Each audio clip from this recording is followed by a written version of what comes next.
ఫలితాల లెక్కింపు మొదటగా పోస్టల్ బ్యాలెట్తో మొదలవుతుంది. అయితే ఈసారి ఈ పోస్టల్ దగ్గరే పెద్ద ఎత్తున దుమారం చెలరేగేలా కనిపిస్తోంది. దేశమంతా ఒక రూల్ ఉంటే ఏపీలో మాత్రం మరో రూల్ పెట్టడంపై వైసీపీ మొదటి నుంచి వ్యతిరేకిస్తూ వస్తుంది. సంతకాల విషయంలో ఏజెంట్ల మధ్య గొడవకు కారణమవుతుందంటున్నారు. కౌంటింగ్ కేంద్రాల్లో ఘర్షణ జరిగే అవకాశాలు ఉన్నాయని వైసీపీ నేతలు పదే పదే లీకులు ఇస్తుండటంతో హైటెన్షన్ వాతావరణం నెలకొంటుంది. ఇంకోవైపు మధ్యాహ్నం 12 గంటల వరకు ఫలితాలు చాలా వరకు తేలిపోతాయంటున్నారు. కౌంటింగ్ సెంటర్లో అలజడి సృష్టించే వాడిని వెంటనే అరెస్ట్ చేస్తామని ఇప్పటికే ఈసీ వార్నింగ్ ఇచ్చింది.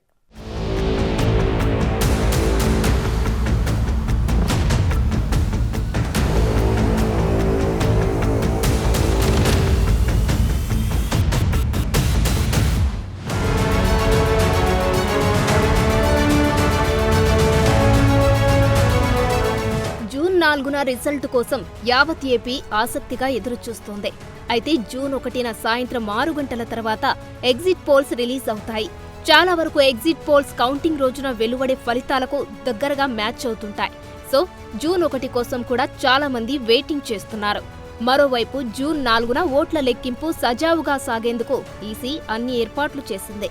ఇటీవల పోలింగ్ రోజు, ఆ తర్వాత పల్నాడు, సీమలో ఉద్రిక్తతలు చెలరేగడంతో కౌంటింగ్ కేంద్రాల దగ్గర 144 సెక్షన్తో పాటే బందోబస్తు మరింతగా పెంచింది.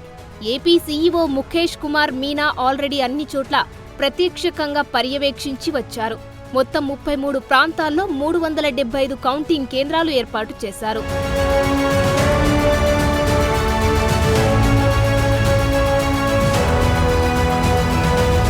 ఏపీలోనే మొత్తం 175 శాసనసభ నియోజకవర్గాల్లో 111 సెగ్మెంట్లలో 20 రౌండ్ల లోపు, 61 నియోజకవర్గాల్లో 21 నుంచి 24 రౌండ్లలోపు ఫలితాలు వెలువడనున్నాయి.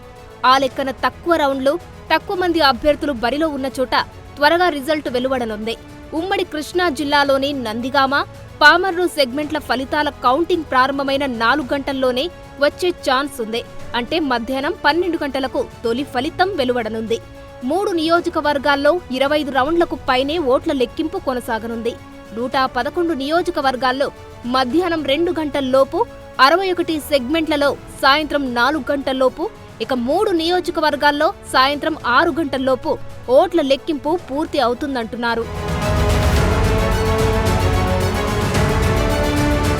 పోస్టల్ బ్యాలెట్ కోసం టేబుళ్లను పెంచి సకాలంలో వాటి లెక్కింపును కూడా పూర్తి చేయనున్నట్టు సీఈఓ అంటున్నారు. రాత్రి 9 గంటలలోపు అన్ని నియోజకవర్గాల తుది ఫలితాలు ప్రకటించేలా చర్యలు తీసుకున్నామన్నారు. అటు కౌంటింగ్ కేంద్రాల దగ్గర భద్రతపై పల్నాడు ప్రాంతంలో డీజీపీతో కలిసి సీఈఓ మీనా పర్యటించి వెళ్లారు. ఓట్ల లెక్కింపు ప్రక్రియ పూర్తి అయిన వెంటనే పార్లమెంటు సెగ్మెంట్లు, అసెంబ్లీ నియోజకవర్గాల వారీగా ఫలితాల ప్రకటనకు సంబంధించిన ఫామ్ 21C అలాగే 21E అదే రోజు ఈసీఐకి పంపాలని రాష్ట్ర అధికారులను కేంద్ర ఎన్నికల సంఘం ఆదేశించింది.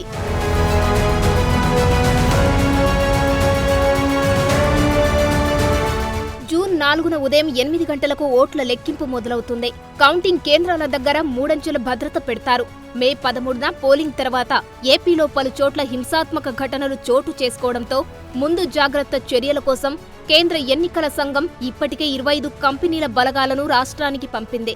ఓట్ల లెక్కింపులో 25,000 మందికి పైగా ఉద్యోగులు పాల్గొననున్నారు. వీరందరికీ 2 రోజుల ట్రైనింగ్ ఇస్తారు. ఆ తర్వాత ర్యాండమైజేషన్ ద్వారా వారిని నియోజకవర్గాలకు కేటాయిస్తారు.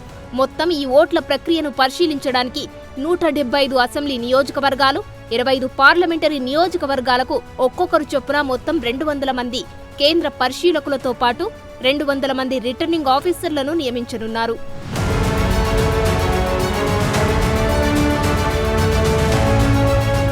మే 13న పోలింగ్ ముగిసిన తర్వాత ఈవీఎంలను, వీవీప్యాట్లను స్ట్రాంగ్ రూముల్లో భద్రపరిచారు. జూన్ 4న ఓట్ల లెక్కింపు మొదలయ్యే అరగంట ముందు స్ట్రాంగ్ రూమ్ల నుంచి ఈవీఎంలను ఓట్ల లెక్కింపు కేంద్రాలకు తరలిస్తారు. ముందుగా ఆర్ఓ టేబుల్ వద్ద పోస్టల్ బ్యాలెట్ల లెక్కింపు మొదలవుతుంది. ఆ తర్వాతే ఈవీఎం కౌంటింగ్ మొదలు పెడతారు. ఏపీలో అసెంబ్లీ, పార్లమెంటుకు ఒకేసారి ఎన్నికలు జరగడంతో ఈవీఎంలు మారిపోకుండా ఉండేందుకు స్ట్రాంగ్ రూమ్ల నుంచి తీసుకువచ్చే సిబ్బందికి వేర్వేరు రంగుల్లో యూనిఫామ్ కేటాయించి ఈవీఎంలను తరలిస్తారు. వీరు ఈవీఎంల సీరియల్ నంబర్ ప్రకారం ఒకదాని తర్వాత ఒకటి కౌంటింగ్ టేబుళ్లపైకి చేరుస్తారు. కౌంటింగ్ టైంలో కేవలం ఈవీఎం కంట్రోల్ యూనిట్ మాత్రమే తీసుకొస్తారు.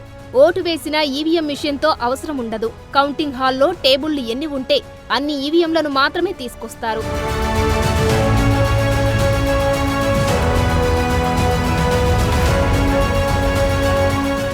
ఒక రౌండ్ పూర్తయిన తర్వాతే నెక్స్ట్ రౌండ్కు సంబంధించిన కంట్రోల్ యూనిట్ను తీసుకొస్తారు. పోలైన ఓట్ల ఆధారంగా ఎన్ని రౌండ్లు కౌంటింగ్ అన్నది లెక్కించి దాని ప్రకారం టేబుళ్లను ఏర్పాటు చేస్తారు. ఈవీఎంలో నమోదైన ఓట్లు, వీవీప్యాట్లో నమోదైన ఓట్లు సరిగ్గా ఉన్నాయా లేదా అన్న దాన్ని పరిశీలించుకోవడం కోసం ర్యాండమ్గా 3 వీవీప్యాట్లు ఎంపిక చేసి 3ంటిని లెక్కిస్తారు. ఇది కూడా ఈవీఎంల లెక్కింపు పూర్తయిన తర్వాత మాత్రమే చేస్తారు. పోలింగ్ ముగిసిన తర్వాత క్లోజ్ బటన్ నొక్కకుండా ఉన్నా, ఓటింగ్ మిషన్లతో పాటు మాక్ పోలింగ్ ఓట్లను తీసివేయకుండా అలాగే ఉంచిన ఈవీఎంలను పక్కకు పెట్టి వాటిని చివర్లో పోటీ హోరాహోరీగా ఉంటేనే లెక్కిస్తారు. మెజారిటీ భారీగా ఉంటే ఇలా అభ్యంతరాలు వ్యక్తం చేసిన ఓటింగ్ మిషన్లను లెక్కించకుండా పక్కకు పెట్టేస్తారు.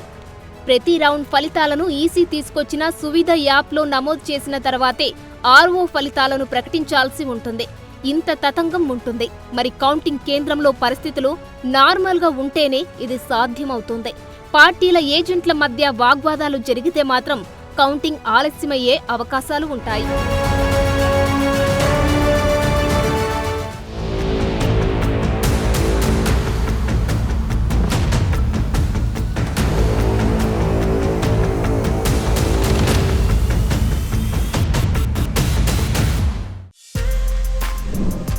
For more videos like this, subscribe Big TV channel.